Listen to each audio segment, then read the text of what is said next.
Wherever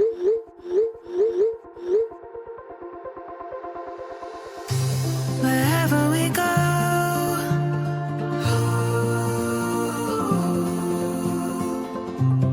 we'll always know.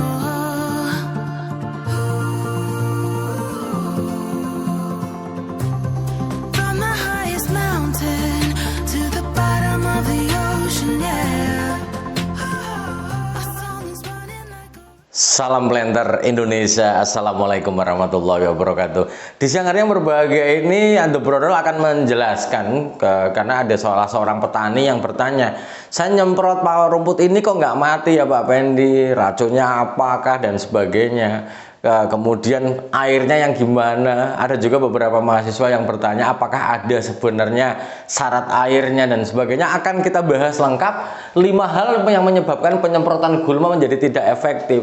Seringkali bahwa di dalam pengendalian gulma ini banyak hal yang harus dipahami, yaitu ada 5 faktor, yaitu pertama adalah faktor dari herbisidanya itu sendiri, faktor air yang digunakan, faktor alat baik dari knapsack sprayer kah atau MHS, kemudian ada faktor manusianya, dan ada faktor waktu yang akan menentukan keberhasilan di dalam sistem penyemprotan.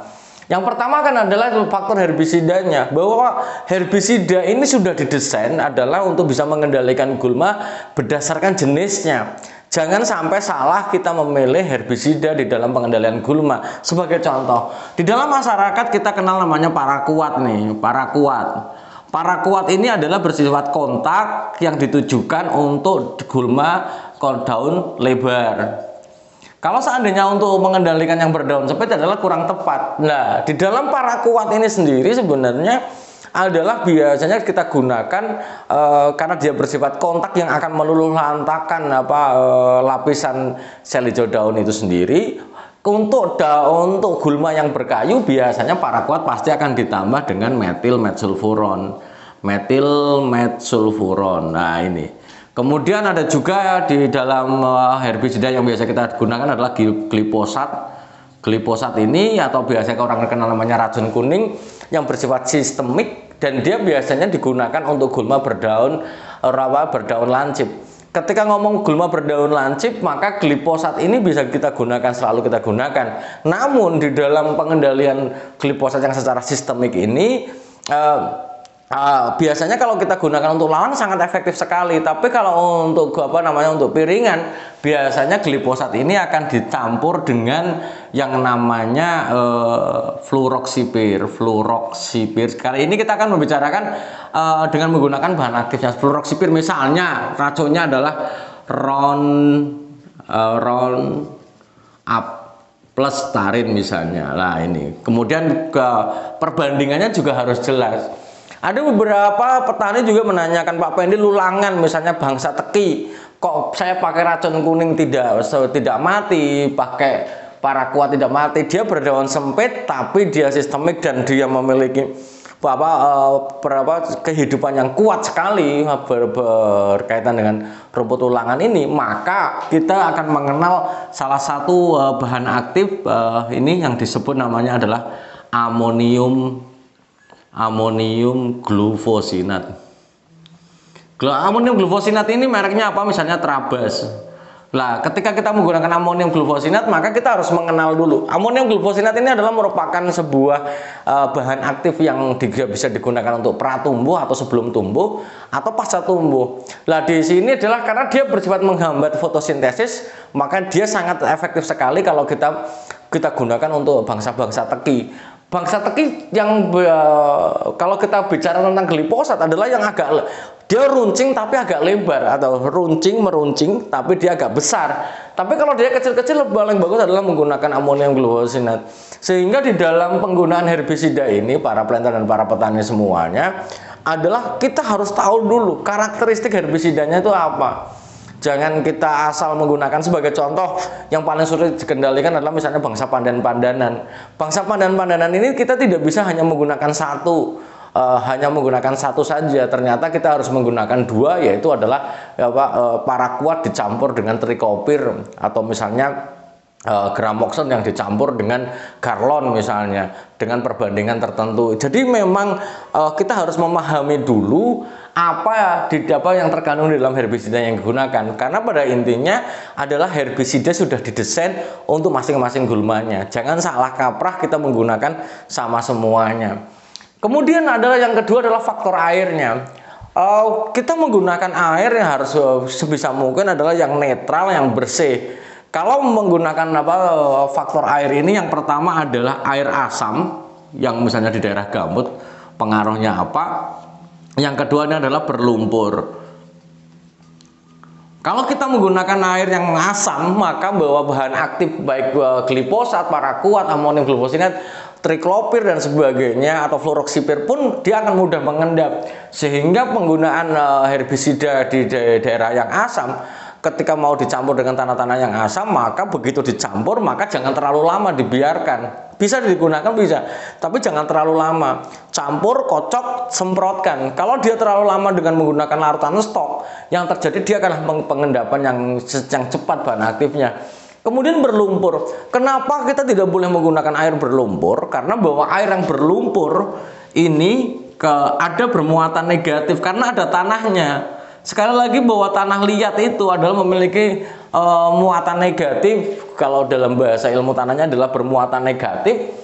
Sehingga ketika dia bermuatan negatif ini dengan adanya paraquat, gliposat, amonium glufosinat yang rata-rata ada kandungan logam di dalamnya, maka dia akan mudah mengendap, akan bereaksi dengan lumpur yang ada di dalam air itu.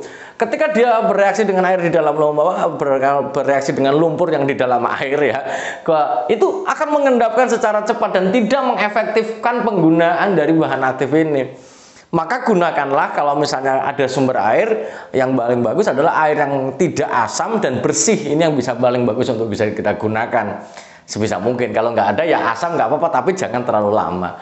Tapi kalau berlumpur menurut saya tidak ada toleransi lagi, jangan gunakan air yang berlumpur. Kemudian faktor alat. Alat yang tepat gimana sih Pak Pendi?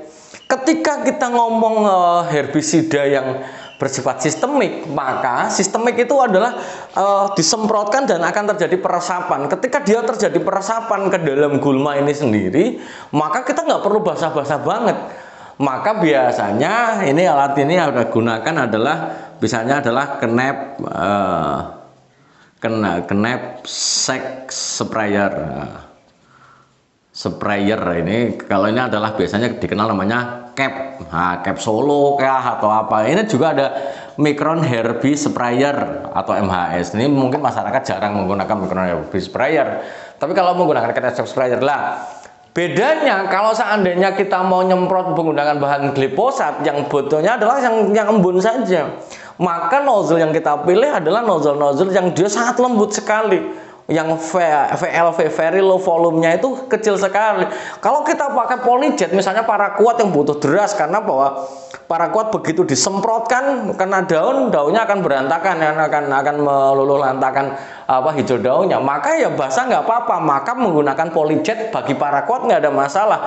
Tapi kalau misalnya kita menggunakan polyjet dengan curah semprot yang banyak, kita menggunakan gliposat yang sangat tidak efektif. Maka biasanya kayak pengendalian lalang atau pengendalian yang ada yang lainnya, begitu kita menggunakan gliposat, maka aturannya adalah jangan menggunakan polyjet, namun menggunakan yang nozzle yang VLV ya, very low volume, baik yang VLV 100 atau VLV 200. Ini harus kita pahami alat yang kita gunakan.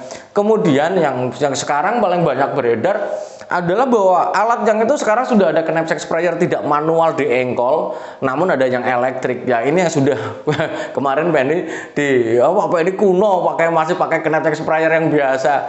Ini karena ada yang elektrik juga, walaupun elektrik tetap ada tambahannya berupa dia adalah yang manualnya juga ada.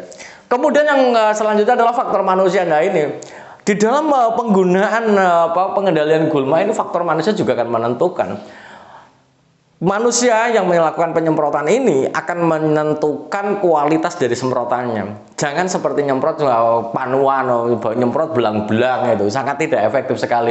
Maka harusnya kalau kita punya ladang dan ada mengupah orang untuk nyemprot, pilihlah orang-orang yang memang rapi di dalam penyemprotannya. Karena bahwa ketika manusianya ini, faktor manusianya penyemprotnya tidak dikalibrasi ya, artinya bahwa orangnya nyemprot panuan dan kita biarin ya, lama-lama tetap dia akan bekerja seperti itu. Biasanya di kebun orang-orang yang nyemprot panuan dia akan lama butuh waktu untuk apa namanya, untuk memperbaiki sistem kerjanya itu akan lama. Kemudian yang paling penting yang terakhir adalah faktor waktu. Di dalam pengendalian gulma itu ada faktor waktu yang penting. Kenapa? Karena reaksi, misalnya lah kita menggunakan paraquat. Paraquat ini misalnya mereknya bisa Topzone, Gramoxone dan sebagainya. Itu kalau kita lakukan penyemprotan, maka faktor yang ada adalah ini misalnya kita tulis paraquat ini harus ada mataharinya. Ini yang paling penting. Faktor keberhasilan penyemprotan paraquat harus ada mataharinya. Jadi kapan Pak Pendi agak terik sedikit, semprot.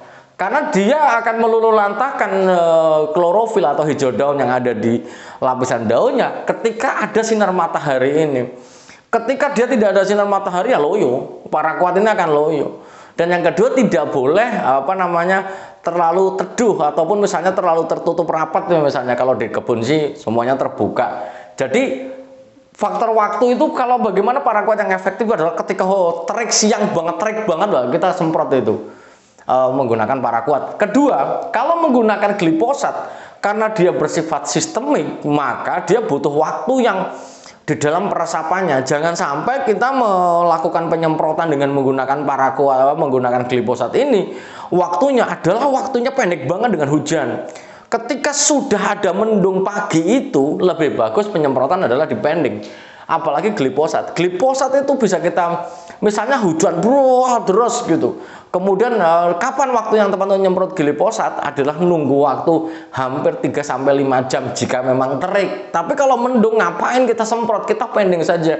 Sehingga hal ini perlu saya sampaikan, ketika di perusahaan kelapa sawit penyemprotan itu mendung, maka kita pending. Atau hujan, berhenti. Karyawan hujan, maka tidak nyemprot, dia berhenti dulu berteduh. Setelah dia berhenti hujan, dia nggak lanjut nyemprot, tapi dia akan cenderung digunakan untuk perawatan pengendalian gulma secara manual dengan menggunakan cadus. Apakah dia pengendalian anak kayu, beduli gulma yang berkayu misalnya, itu pengendalian anak kayu dan sebagainya. Nah ini penting karena bahwa penyemprotan jangan terlalu dipaksakan. Kalau misalnya kita menggunakan amonium glufosinat, waktunya kapan ya? Terik siang bagus.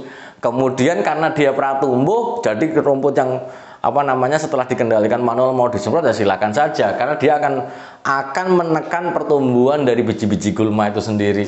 Lah, yang penting adalah paraquat butuh sinar matahari yang terik ketika digunakan di sana. Nah, di bagian terakhir ini Pak Pendi katanya sistemik sama kontak nggak boleh dicampur. Tidak selamanya. Sistemik dan kontak tidak selamanya nggak boleh, tapi ada yang boleh. Sebagai contoh misalnya, paraquat itu kontak, metilmetsulfuron sistemik, apakah boleh dicampur? Boleh. Karena dalam hal ini paraquat ini hanya sekedar membantu penetrasi metilmetsulfuron untuk sistemiknya. Sehingga bahwa penggunaan perbandingannya adalah paraquatnya 16, metilfosforonnya 1. Jadi memang apakah tidak boleh digunakan bersama-sama. Tapi kalau misalnya paraquat sama glifosat, lebih bagus tidak digunakan bareng-bareng. Walaupun gulmanya adalah beragam, maka pengendaliannya adalah sendiri-sendiri. Karena apa? Paraquat ketika dicampur dengan glifosat, yang kalah adalah sistemik dari glifosatnya, cenderung kontak dari paraquatnya. Mungkin itu aja dulu yang dapat saya sampaikan pada kesempatan siang malam hari ini yang cukup panas ini ya. Semoga Allah memberikan kesehatan dan kebahagiaan tanpa syarat bagi kita semuanya, dan semangat selalu para petani Indonesia, petani kelapa sawit Indonesia. Semoga Allah mendekap kita dengan ilmu pengetahuan dan kebahagiaan tanpa syarat. Terima kasih. Salam planter Indonesia. Assalamualaikum warahmatullahi wabarakatuh.